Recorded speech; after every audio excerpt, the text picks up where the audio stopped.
Hi అండి. Welcome to my channel. ఈరోజు street style వీధిలో బండి మీద దొరికే గోబీ ఫ్రైడ్ రైస్ ఉంటుంది కదండి. అలాగా మా వీధి చివరిలోని గోబీ ఫ్రైడ్ రైస్ ఎలా తయారు చేస్తారో సేమ్ అదే టేస్ట్ తోటి తయారు చేశాను, చూడండి. అయితే దానికోసం మనం ముందుగా ఒక మిక్సింగ్ బౌల్ తీసుకొని దాంట్లోకి 2 స్పూన్ల పెరుగు, అలాగే రుచికి సరిపడగా ఉప్పు, అంటే ఒక పావు స్పూన్ ఉప్పు, అర స్పూన్ కారము, గరం మసాలా ఒక పావు స్పూన్లో సగం వేయించిన జీలకర్ర పొడి వేసి ఈ పెరుగులోని ఈ ఉప్పు, కారము, గరం మసాలా, జీలకర్ర పొడి కలిసేటట్టు బాగా కలుపుకోవాలండి.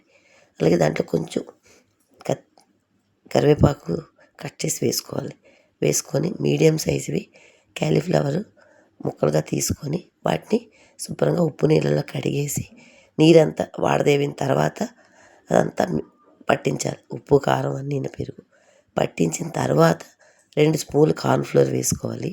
అలాగే 2 స్పూన్లు శనగపిండి వేసుకోవాలండి. ఈ శనగపిండి, కార్న్ఫ్లోర్ క్యాలీఫ్లవర్ ముక్కలకి మళ్ళీ బాగా పట్టించుకోవాలి. క్యాలీఫ్లవర్లోంచి ఆల్రెడీ వాటర్ ఊరుతుంది. దాంతో ఇది సరిపోతే కొంచెం ఒక స్పూను అలాగా వాటర్ యాడ్ చేసుకొని పిండిని పకోడీలు కలుపుకున్నట్టు గట్టిగా కలుపుకోవాలి. ఒకవేళ లూజ్గా కలుపుకున్నాం అనుకోండి, క్రిస్పీగా రావు అన్నమాట, మెత్తగా వచ్చేస్తాయి, పైన తొక్క సెపరేట్ అయిపోతుందన్నమాట. ఇలాగా చక్కగా కలుపుకొని పిండి అంతా పువ్వులకి పట్టుకునేటట్టుగా కలుపుకున్న తర్వాత డీప్ ఫ్రైకి సరిపడిన ఆయిల్ పెట్టుకొని ఒక్కొక్క పువ్వు చక్కగా వేసుకొని ఆయిల్లో పట్టిన పువ్వులు వేసుకొని క్యాలీఫ్లవర్ ముక్కలు చక్కగా ముందు మంటని హైలో పెట్టుకొని నూనె బాగా కాగాలండి.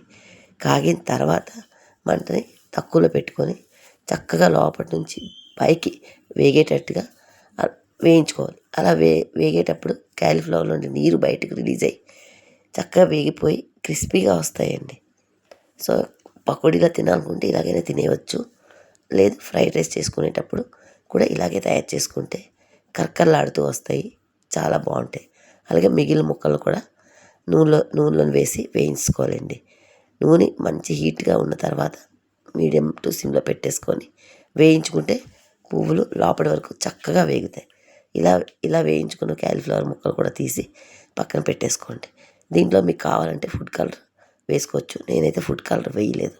మన ఇంట్లో చేసుకున్న దానికి ఆకర్షణీయంగా ఎందుకండి, చక్కగా ఆరోగ్యంగా తయారు చేసుకోవచ్చు. ఇప్పుడు ప్యాన్ పెట్టుకొని, ఎందులో అయితే ఫ్రైడ్ రైస్ చేసుకున్నా అది ప్యాన్ పెట్టుకొని ఒక వెల్లుల్లిపాయని పొట్టు వచ్చేసి చిన్న చిన్న ముక్కలుగా కట్ చేసుకొని ఆయిల్లోని కొంచెం స్మోకీ ఫ్లేవర్ వచ్చిందాక వేయించుకోవాలి. అలాగే కొంచెం కరివేపాకు, కొంచెం 2-3 పచ్చిమిరపకాయలు వేసి వేగిన తర్వాత ఒక ఉల్లిపాయని సన్నగా కట్ చేసి వేయించుకోవాలి. అది వేగుతున్నప్పుడే రుచికి సరిపడగా ఉప్పు, పసుపు, కారం అయితే ఒక అర స్పూన్ అలా పడిందండి. ఇలా గరం మసాలా, కొంచెం మిరియాల పొడి అవన్నీ వేసుకున్న తర్వాత టమాటా సాస్ 1 స్పూన్ వేసుకోవాలండి. అలాగే vinegar 1 spoon, soya sauce 1 spoon, అలాగే రుచికి సరిపడిన ఉప్పు. ఇక్కడ ఉప్పు వేయడం మర్చిపోయాను, అందుకే ఇక్కడ వేశాను. అవన్నీ వేసి మసాలాలన్నీ బాగా వేగిన తర్వాత మనం చక్కగా కుక్కర్లోని అన్నం వండుకునేటప్పుడు పొడిగా వండుకోవాలండి.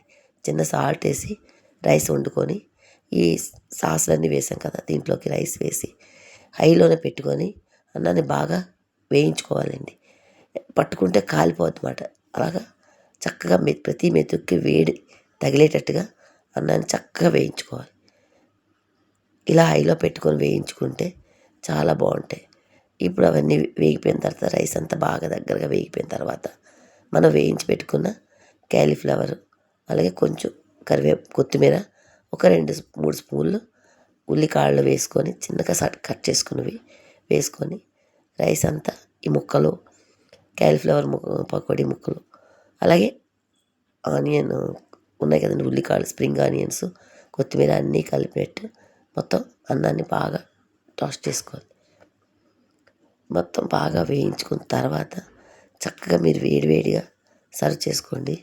సూపర్గా ఉండే గోబీ ఫ్రైడ్ రైస్ స్ట్రీట్ స్టైల్ది రెడీ అయిపోతుంది. చాలా సింపుల్గా చేసుకోవచ్చండి, ఏమంత పెద్ద కష్టం ఉండదు, కానీ రుచి మాత్రం చాలా బాగుంటుందండి.